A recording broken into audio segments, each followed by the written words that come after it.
Friend नमस्कार। देखु आज एक नुआ वीडियो रे तो आपनकर न्यू नोटिफिकेशन आसी देखु तो इंडिया पोस्ट ऑफिस तरफ आसकर जोटा कि जीडीएस पोस्ट कहुए यहाँ ग्रामीण डाक सेवक रिक्रुटमेंट 2025 अप्लाई ऑनलाइन ये पोस्ट वैकेंसी रही है आपंकर 21,413 पोस्ट वैकेंसी रही। तो फ्रेंड जदि ये चैनल को जब नुआ विजिट कर गोटे सब्सक्राइब करूँ एवं लाइक करूँ। वीडियो केमती लगे कमेंट करके कहतु।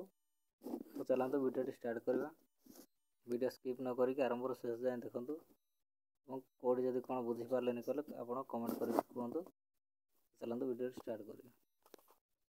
देखो आपणकर नेम ऑफ द पोस्ट रही India post office GDS online form 2025 आपणकर पोस्ट डेट रही 11/2/2025 तो टोटाल वैकेंसी अच्छी आपणकर 21,413 बहुत गुड़ा वैकेंसी अच्छी आपणकर जीडीएस पोस्ट रे। आपणकर एप्लिकेशन फीस रही कौन देखो एप्लिकेशन फीस रही आपणकर यूआर कैटेगरी पे 100 टंका रही एवं SC ST PWD female candidate trans women applicant रही आपणकर फ्री रे आपने अप्लाई करें।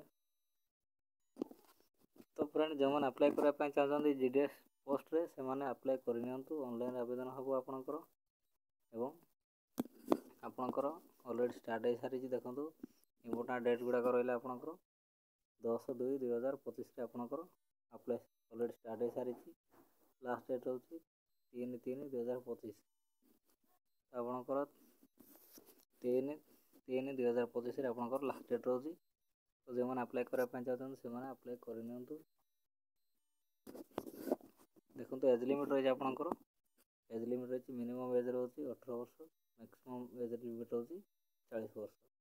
तो आपणकर एज 18 ରୁ 40 वर्ष होते आपने अप्लाई करेंगे और एलिजिबिलिटी हो पारे। तो क्वालिफिकेशन दरकार देखो क्वालिफिकेशन आपने 10th केवल करते एलिजिबिलिटी हो पारे एवं ग्रेजुएशन कि +2 करते आपने एलिजिबिलिटी हो पारे। आपणकर सिलेक्शन प्रोसेस मार्क बेसिस एवं नो एग्जाम ये आपणकर एग्जाम किसी हेनी केवल सिलेक्शन एवं मार्क बेसिस आपणकर सिलेक्शन हम। तो टोटाल वैकेंसी रही है देखो आउे कहीदे 21,413 वैकेंसी रही। तो न्यू विजिट करते चैनल कहले सब्सक्राइब करूँ। धन्यवाद।